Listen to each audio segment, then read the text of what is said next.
started in instructional coaching? Like, what was the initial desire to get into it? Well, what we did is we had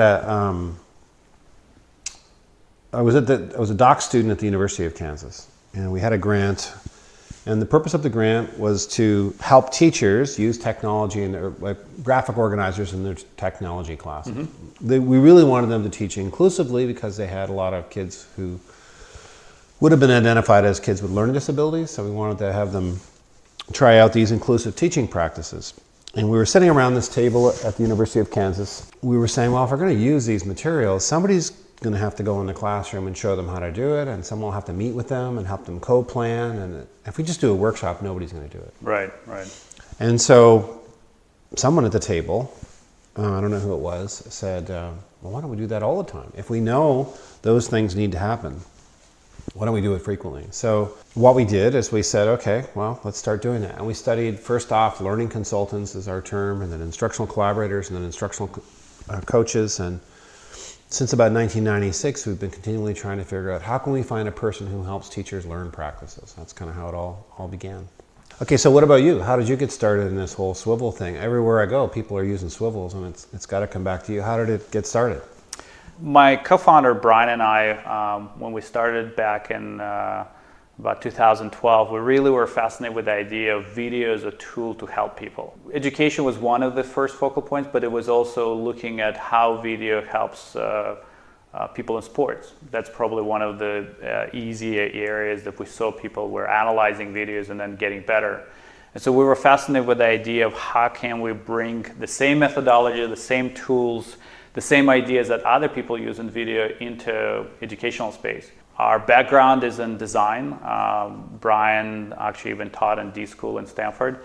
And so a lot of it is talking to people, finding out what the problems are, and then bringing technology and iterating. And so our first products were to solve maybe the challenges, the friction points of capturing the video, but then we brought in more and more technology to really help people collaborate around that video, help them bring it into kind of a daily use case, daily conversation.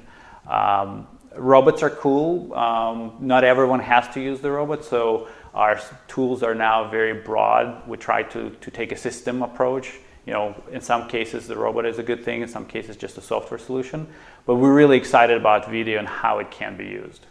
Well, you know, this is one of the things I like about this conversation and getting to work with you today and in the past is that we didn't go to the D School, but the D School really influenced our thinking. You know, the work out of the design school at Stanford on how to do design is really the way we've come to do research. Multiple iterations, continuous improvement, always trying to figure it out. So it's just fun to hear your stories about how you're using design research and how it parallels what we're trying to do with the way we work with teachers.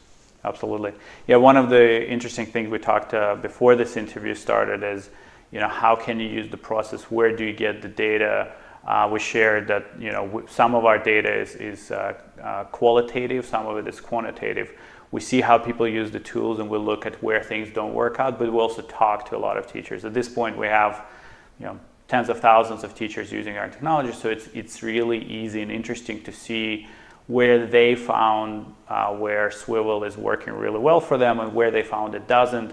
And really a lot of the insight comes from the workarounds that they create, you know, where the little band-aids that they've applied, you know, little documents that they had to create to work around. And this is really the insight that drives the next phase of innovation for us. You know, in our coaching cycle, we have identify. Video is a critical part of that because we identify a goal and then we identify a teaching strategy to hit the goal. But to get the goal, we have to get a clear picture of current reality. That's why video is so central.